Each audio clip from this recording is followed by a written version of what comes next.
very sentimental person. This has been a real deep podcast. I didn't mean it to be so. The deaf is stolen. That was not funny. Oh! It's the traditional hero arc.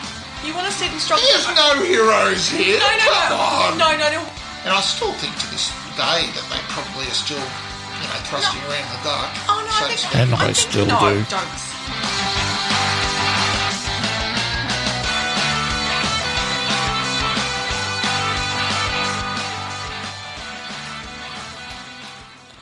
Now that you finished go-go dancing, are you done?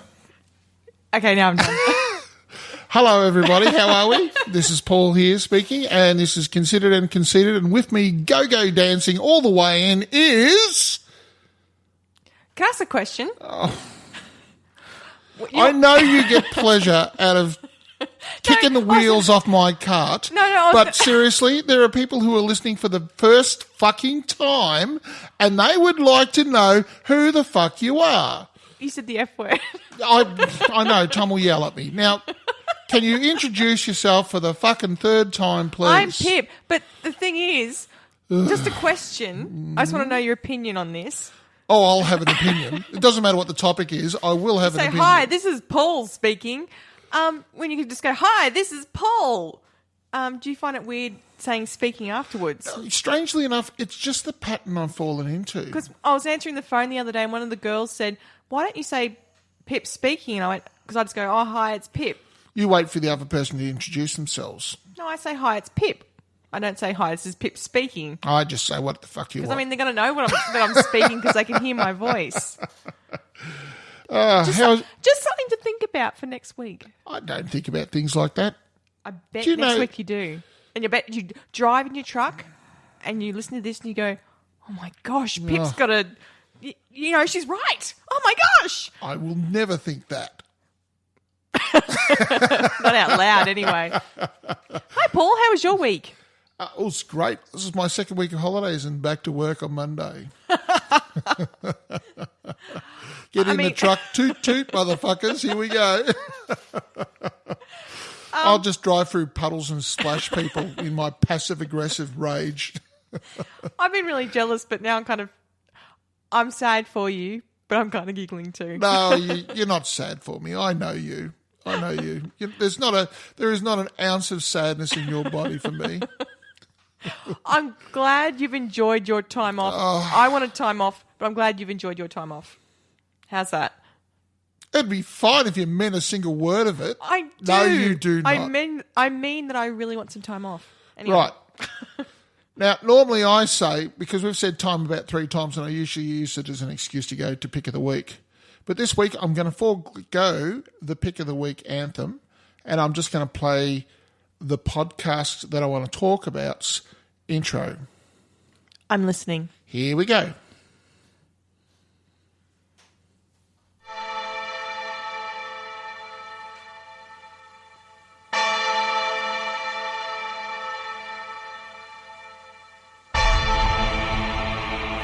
Most servicemen and women are brave, but there is something special about holders of the Victoria Cross. They are modest men who, above all else, want to appear ordinary. But they are, of course, nothing of the sort.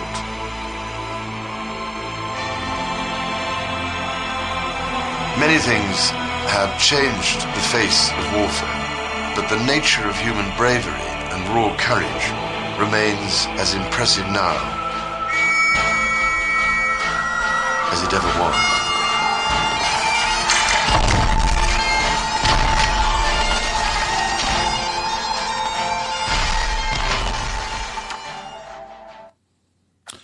And that's the intro. And the podcast... It doesn't actually say the title of the podcast. No, I know, because you don't have to have the name of the title inside the intro. And you know why? Because people have already pressed the button. They already know what they're about to listen to. What they don't know is whether it's any good or not. So, Paul, for everyone listening at home... Okay. Now, obviously, people are hearing battle in the background and they're going, oh, this is one of his. Here we go. It is one of mine. It is in particular, it is mine. This is my new podcast that I am putting up for the first time. I only just launched the first episode this week, and it'll take about 2 weeks probably to get each episode out because, God help me, it's intensive. Well, you have to research it yourself. I do. I do it all. You're talking by yourself. Yes. And the longest part of it takes to record because I'm quite comfortable freewheeling and, casting aspersions back at you. That's one thing. That's easy. I don't have to think about that. I've been doing it for 15 years. But to actually read something off a piece of paper and get the tone of it and get it right the first time, on the recording cycle, you just have it going. It's like threading spaghetti back together or turning it into some sort of it's like threading spaghetti into macrame or something like that. It's quite complex. So I'm learning new skills. That's good. We all need to Yes. learn new skills. So, Paul, what is your new podcast about? It's called the Victoria Cross. It's actually, there's no "the" in it. It's just called Victoria Cross Podcast. If you want to do a search, you will find it only in these places at this point in time. You will find it on Stitcher. If you are interested in it, you'd need to download the Stitcher app, or you can go to the Facebook page, Or Wooshka? or you can go to Wooshka and type there, sort of thing. And what's it about, Paul?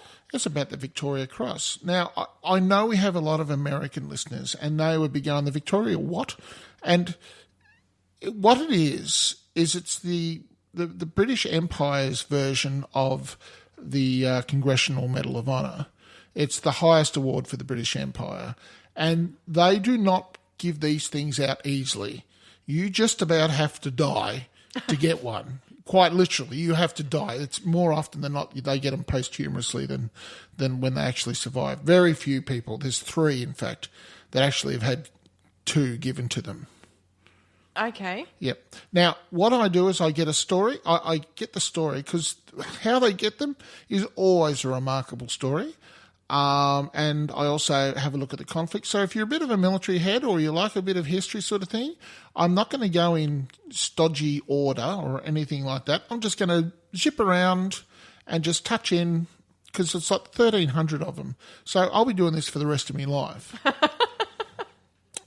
No, I mean that. It'll take the rest of my life to do it. It's going to be, it's going to be a life work. It's going to be a life work. Well, that's good. It's good to have a goal and is it something really? to work towards. Because these things, podcasts kind of get a hold of you. Once you start them, and like after you get after after you pass number 10, you're kind of locked in because then you've got your small little group of people who are listening. And like I've already got like the Imperial War Museum in England, they're already listening and a few others. And I Did they like it? They're very happy with it. But the important thing is the very first one I started was, there's a bit of a story of this one, if I may. Go for your life. All right. I've got a friend, right? He took me... You've got a friend. Yes, it's true. I do.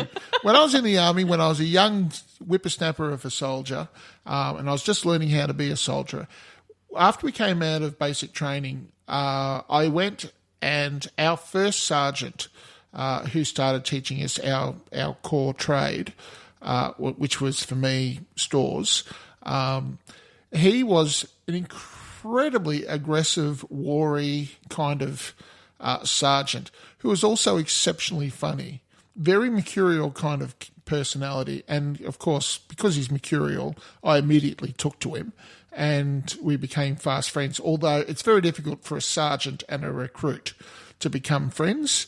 We became friends as much as we were able to, you know what I mean, sort of thing. So very enthusiastic, massively charismatic kind of character. And his last name is O'Connor. I won't give his first name out. But we still stay in touch.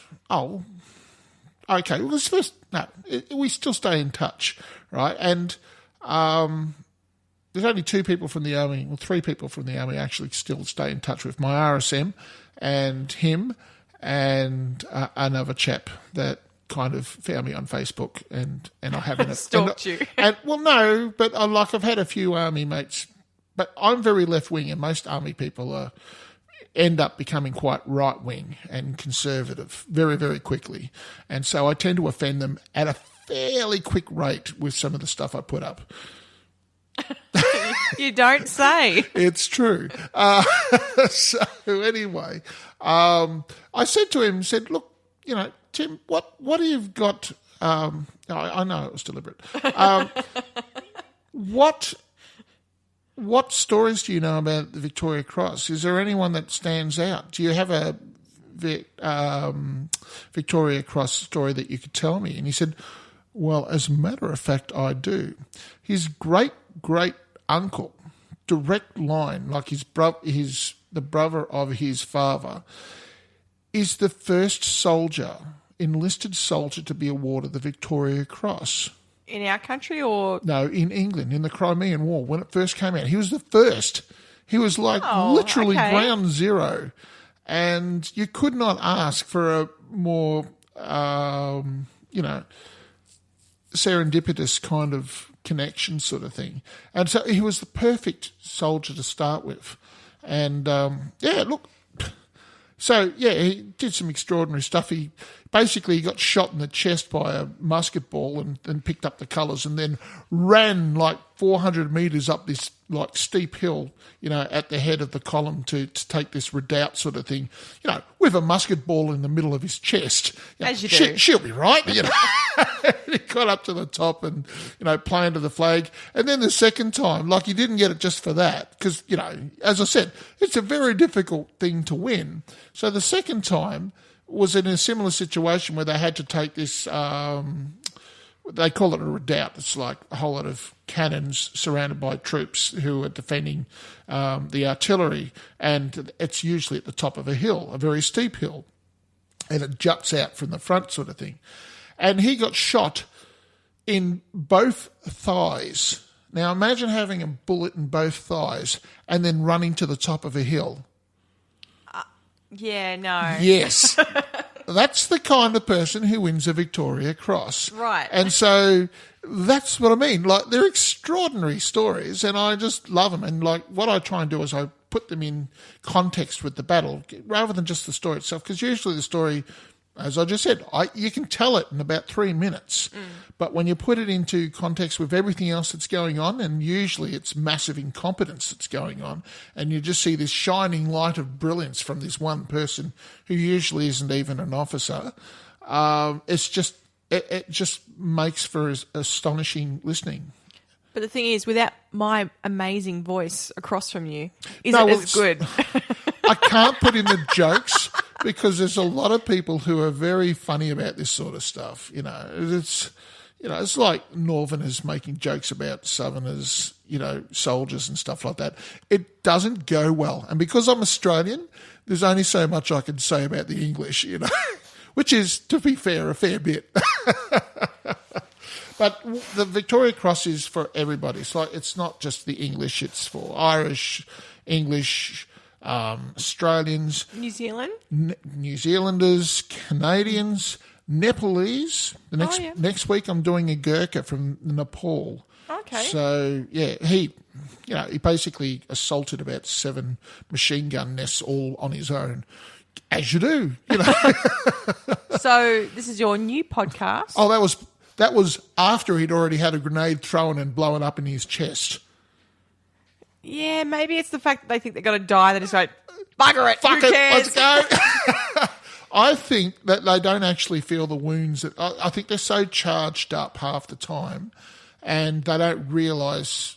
Oh, adrenaline, It's like you watch, you watch